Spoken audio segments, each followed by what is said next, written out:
সম্মানিত মাছ চাষী, ঈদ মোবারক। ঈদের আনন্দ সবাই ভাগাভাগি করে নিচ্ছি, আপনারাও নিচ্ছেন আশা করি। তো ঈদের দিনে মাছ নিয়ে ভিডিও, আসলে ঈদ নিয়ে আমাদের ভিডিও হয় না, আমরা ঈদ নিয়ে কি ভিডিও করব। আপনারা অনেকেই চাষিগণ জানেন যে ঈদ পরবর্তী মাছের বাজার, বিশেষ করে বড় মাছের বাজার, বেশ ভালো একটা বাজার পাওয়া যায়। তো লালন ফিশ ফার্ম যেমন প্রস্তুতি নিচ্ছে, ঠিক ঈদের দিন রাত্রে, ঈদ শেষ হবে সারাদিন রাত্রে মাছ ধরবে এবং এই মাছটা ঈদের পরদিন সকাল ভোর বাজার, আর কি ঈদের পরদিন ভোর বাজারে আমরা কিছু মাছ বিক্রি করব। তো অনেকেই জানে, অনেকে জানে না।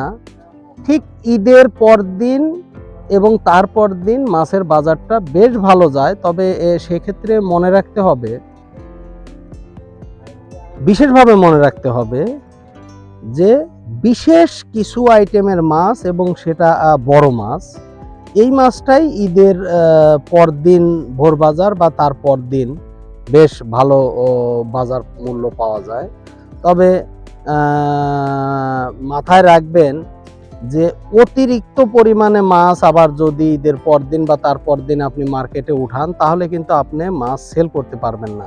খুব অল্প মাছ চলে, তার মানে হলো এই যে আপনি দূর থেকে, দূরের কোনো মোকামে এই মাছটা নিতে পারবেন না।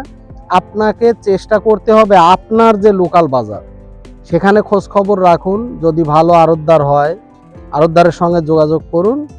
ঠিক ঈদের পরদিন এবং তারপর দিন আপনারা কিছু মাছ উঠান, বড় মাছ, তাহলে বাজার মূল্যটা আশা করি ভালো পাবেন।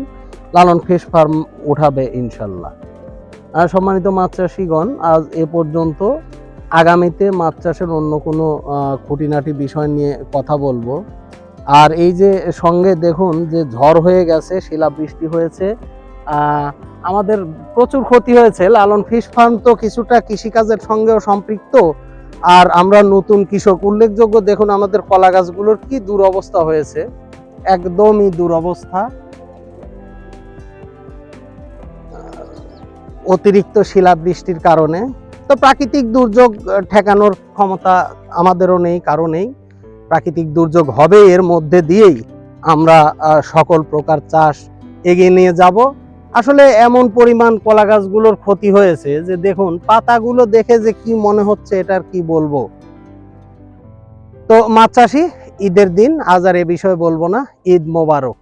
من خير الالون نهديكم سلام عيد مبارك يا خير الانام باجمل تهاني وباحلى كلام لون الفرح في كل دار يضوي شام لالون فيش فارم عيدكم مبارك.